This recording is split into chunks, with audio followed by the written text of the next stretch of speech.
വെച്ചാൽ ഞാൻ എന്താ ഇതിപ്പം നിങ്ങളോട് പറയുന്നത് വെച്ച് കഴിഞ്ഞാൽ നിങ്ങൾക്ക് ആവശ്യമില്ലാത്ത കുറ്റബോധം ഉണ്ടാകും. കൈബദ്ധങ്ങൾക്ക് ജീവിതത്തിൽ ചില സമയത്ത് വരും. വന്നാൽ ഹൃദയനുറുക്കം ഉണ്ടാകണം, അത്രേ ഉള്ളൂ.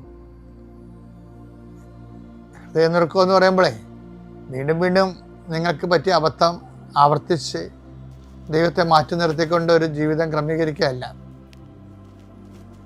മറിച്ച് എന്തെങ്കിലും ഒരു ദൈവത്തിൽ നിരക്കാത്ത ഒരു ചെറുതായ കാര്യമാണെങ്കിലും ഈ അനുതാപം ഒരു പ്രധാനപ്പെട്ട കാര്യം. പല ആൾക്കാർക്കും ആധ്യാത്മിക വരൾച്ച വരാൻ കാരണം അതിൻ്റെ അന്തസത്തയായ അനുതാപം ദൈവസ്നേഹത്തോടു കൂടി അദ്ദേഹത്തിന് ഇല്ലാത്തതും ഈ വിഷയങ്ങൾ വീണ്ടും വീണ്ടും ആവർത്തിക്കാൻ വേണ്ടി അദ്ദേഹം ഉള്ളിൽ തീരുമാനിക്കുന്നത് കൊണ്ടും ദൈവത്തിൻ്റെ കണ്ണിലെ ഒരു പൊടിയിട്ട് തൽക്കാലത്തേക്ക് ഇങ്ങനെ കഴിഞ്ഞുകൂടുക എന്നുള്ള മിനിമം പരിപാടി ആയതുകൊണ്ടാണ്.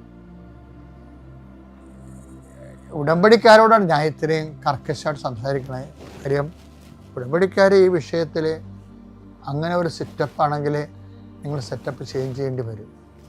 സത്യസന്ധമായ അനുതാപത്തിലൂടെ മുന്നോട്ട് പോകാൻ, ഹൃദയം നുറുങ്ങിയ ഹൃദയത്തോട് മുന്നോട്ട് പോകാൻ, ദൈവത്തിൽ നിന്ന് സ്വീകാര്യമായ രീതിയിൽ നിലനിൽക്കാൻ കർത്താവ് നിങ്ങളെ സഹായിക്കട്ടെ.